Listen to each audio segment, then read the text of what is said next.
Let's see if the sound is working. And here we go. Let's see if it's working. Okay, It is. let's see if the sound is working. I just And got here to we the go. office. Let's see if it's I'm a working. little discombobulated. Turn It is. off the sound. 5, 4, 3, 2, 1. I'm John Miglosh for the WDMA and the International Society for Strategic Marketing. And so that was a long one. That's my old saying. Well, here we go. Anyway, let's go over here and see what's up in the news. Okay. Uh-oh. The billboard's starting on fire. The Doritos billboard in the parking lot of the Burger King.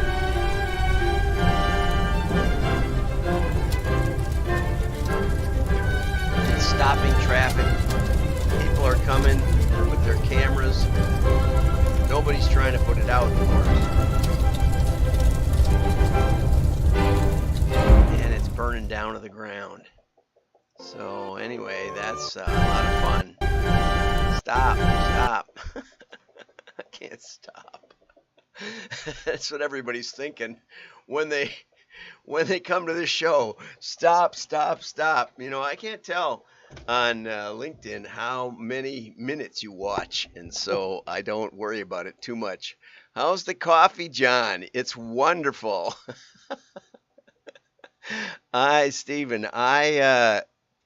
One of these days I'm going to do a day in the life of how I get to this point in the morning. And going down the road at high speeds on my motorcycle and walk in here just in time to gather my thoughts and get started. So Burger King flame grills a Doritos billboard to kick off collaboration. That's a little bit much to say. This is from John Glenday. I think it's from the Drum. I have to pull it out. It takes me a lot. You know, if one of you nice Drum reporters, I think Amy Houston is from the Drum, could get me some kind of press pass. It took me a bit of work to grab this article this morning, and that's why I'm a little discombobulated at this point. So Doritos is firing up a new partnership with Burger King. The Elemental campaign proved to be an instant hit among restaurant goers who warmed themselves in front of the combustible advert.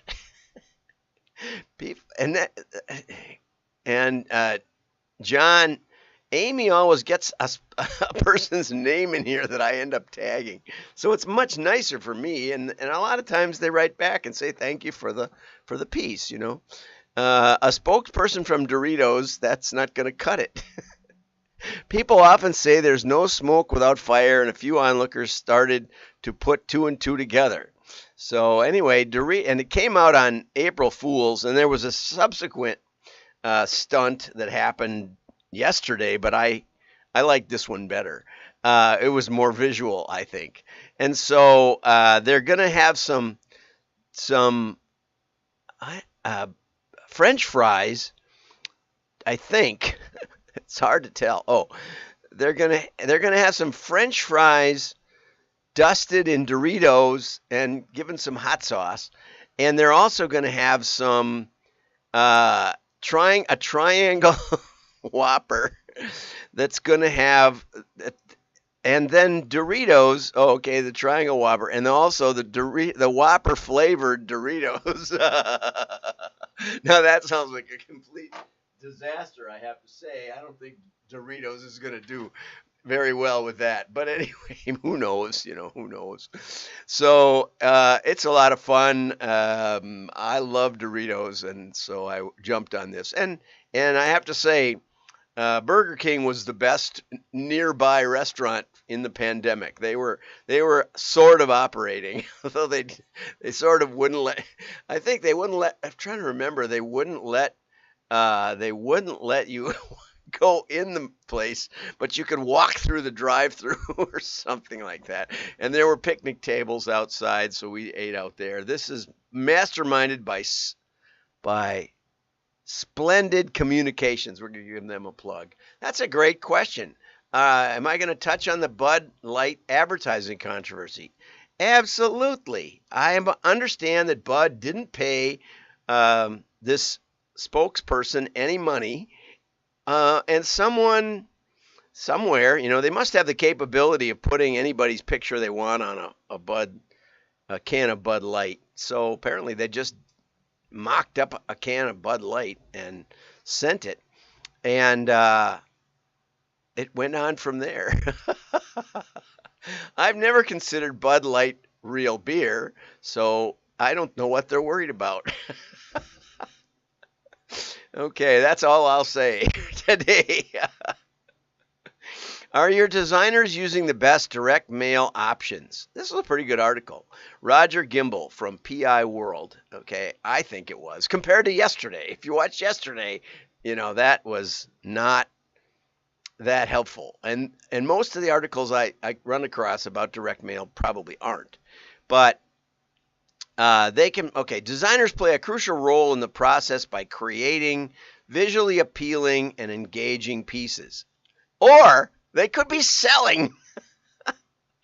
And this gets at the heart of this article. It's written by a printer. It's not written by a client, their client who wants to make money. It's not written by a direct mail long-time expert. It's written by a printer, so we have to take it with a grain of salt. But the first thing you should tell the designers is, look, we pay you to be here, right? I had a design team under me for a while. We pay you to be here, and we need money to pay you. Okay? So this place where you're working here today is not about winning awards. It's not about getting all the accolades of your craft. It's not about building your portfolio per se. Because when I took my portfolio from that job to an ad agency that I then worked for, they said, we don't ever want to see your portfolio again. But I said, I increased response 25% on this piece, and I increased it 50% on this piece, and they didn't care. They didn't want to know. They didn't want to hear about it. I increased incremental response by those numbers, not just, oh, we mailed this and then we mailed that. Okay, so the first principle that we probably missed here in this whole article is tell your designers that we're not trying to do visually appealing for its own sake. We're not trying to do engaging for its own sake. We're trying to get a response. Okay, and if we could have the piece burst into flames the minute they touch it to get more effect and more response, all your designs would be gone, but that's what we would go for. Okay, just to put it in perspective. I wonder if there's a way to do that, right? Think about it. Think about if there's a way that you could, just the heat of your fingers could cause a catalyst to ignite the mailing piece on fire. I can't imagine anything could go wrong with that. What could possibly go wrong? Anyway, sometimes it's better when I show up at the last second here. So printers can assist designers working on their first direct mail projects. Make it clear what the goal is. The goal is more leads, lower cost per lead, more effective leads, make more money is ultimately the rule. And for that reason, most designers don't even want to know about what's going on in the direct mail piece. They're like, just give me some guidance and I'll do my thing and you'll like it. No, that's not the way you work design in direct mail. You do have to understand the printing. Layout, color, image, and copy decisions can be more relevant if everyone on the team knows the goal. It's better to give designers this information up front than to request rework. And even better than that, it's better to think about it before you get it printed. Okay? And tracking the direct mail piece can also testing. Why does everybody hate that word testing? Because they're not direct marketers, right? They're printers. Okay, think about your audience and The design approach for a 60-year-old grandfather, I'm a little more close to that, might differ. Depends on what you're selling. Then if you're trying to attract a young first-time home buyer, it depends on what you're selling. And of all things that we spend the most time on, it's probably the design, and that's probably the least important. The list, the offer are probably the two most important. And then getting a call to action that's right. But we spend much too much time on the design probably, and we test too little. If I could say anything, that's what I would say. And personalization is overrated. Unless you can really think of something to do with it, you're probably better off. The pricing isn't that much different anymore. So if you can think of something to do, great. But usually it requires advanced customer segmentation. And usually you don't know what variables really matter. And if you think you can just go by age, a study was done. And I always tease people when they say, and there was this study. A study showed, but there was a study, and I don't remember who did it. We'll say Epsilon because they do stuff like that. And they found that the gender designated on a mailing list selection was only a 50-50 chance of being right. And age, I can tell you, is not usually right. Okay? Because I've looked at them around my own house, and I know what I find people and stuff. Yeah, so don't lean on that. Okay? If you can think of a reason, if it's an AARP what is it? AARP. If it's that, then you might, yeah. Well, then you probably shouldn't even be attracting a young first-time home buyer. But if you can think of a difference that matters, I get a lot of mailing pieces now that are in Spanish or in another race than myself. We used to talk about, if you know the demographics of the neighborhood, you might want to choose the language, or the other demographics that match the neighborhood. Now it doesn't seem like anybody wants to do that. So test it.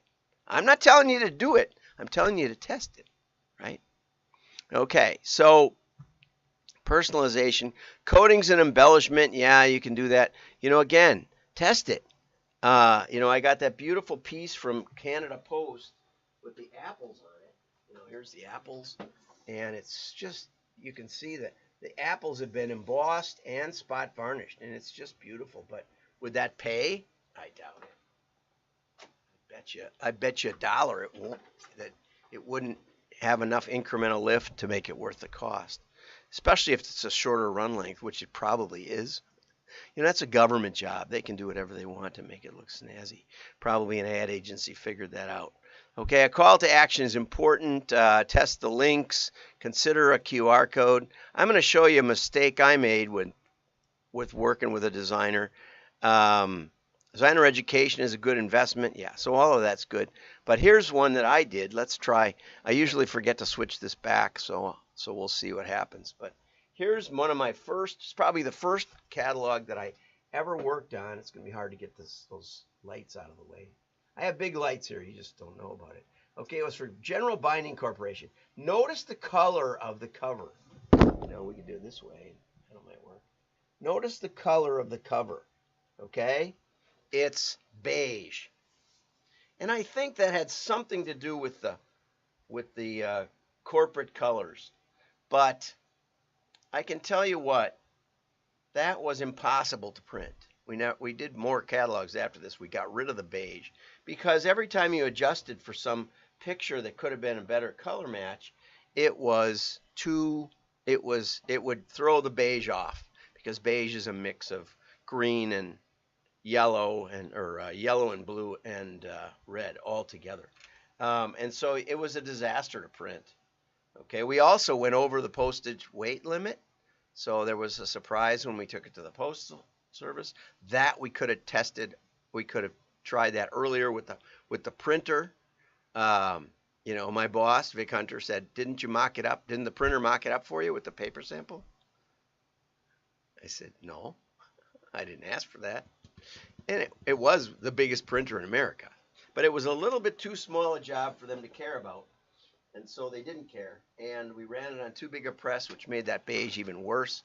And that's the kind of stuff that can happen. Or we used to have after I got a few years under my belt, I built about a 4-page checklist. Check the phone number, check the everything, check all the response things, checked everything. And we got better at it. So anyway, let's go on. Subject lines make a big difference. You guess the winner. I love these from Craig Huey. This is just at the end. But this illustrates, okay, the smartest. I love this beginning. You always want to test because you always want to learn and beat control to increase response. Did you hear that? That's what Vic Hunter said. Always test something. And I never hear it in these articles. It's always like, guess who your market is, and then guess what they'll like, and then guess what to offer, and then guess, it's like, okay, I know you want to appeal to the ad agency crowd, and that's how they do it, but we do better, right? Get a hold of Scientific Advertising by Claude Hopkins at scientificadvertising.com. I don't get anything for it. Just worth saying. I'll put the link down below. And oops, I'm underlining stuff and I forgot to switch back again as usual. Okay, you always want to test because you always want to learn and beat control to increase responses. This is why direct marketing well practiced is unbeatable. We always win because when we don't win, we learn and we change and we achieve better results. So if you can keep going a while with direct mail, which has that baked in, if you use it, almost no one tells you to use it. They tell you to measure. That's not testing. Measurement is measurement. Testing requires measurement, but measurement is not testing. Not unless you set it up. You're not going to know the incremental gain. And if you know the incremental gain, and if you do holdout tests to compare against other media, you will have a solid budget right through a recession because your CFO can understand return on investment if you give him the right or her the right numbers. And that's that. Okay. The smartest marketers in the world always seem to get tests wrong. And we used to have side bets on that stuff, and it's a lot of fun. And it's true. You can't usually guess. You'll always have surprises. And that's in the scientific method, how science generally advances. Somebody kicks over a bucket or something and the experiment's ruined and something else jumps out and away we go with a new product like Rogaine or Viagra. Both of them were side effects of other drugs and the side effects were more beneficial than the drugs were at fighting whatever it was they were fighting. Okay, so the marketplace is always right and the expert isn't. Subject line tests are essential. So here's 3 separate subject lines. The audience receiving the email was mostly male investors 50 plus and over. Okay, so I understand that. The offer was a newsletter subscription. Okay, got that? And I'm sure they had established a control by now. The first, we're not going to show you the answer yet. The first was a $100 million merger sparks growth opportunities for Homeland Security firm. Homeland Security firm merger creates a $100 million company, and merger creates a $100 million Homeland Security leader. Okay, which one do you think? I didn't know. I would have written a different one because I would have written it from the perspective of the investor. I would have maybe said, merger creates $100 million investment opportunity or something like that. $100 million investment opportunity in blah, blah, blah, blah, blah, blah, blah. Okay? Okay, it turns out this one won by 66%.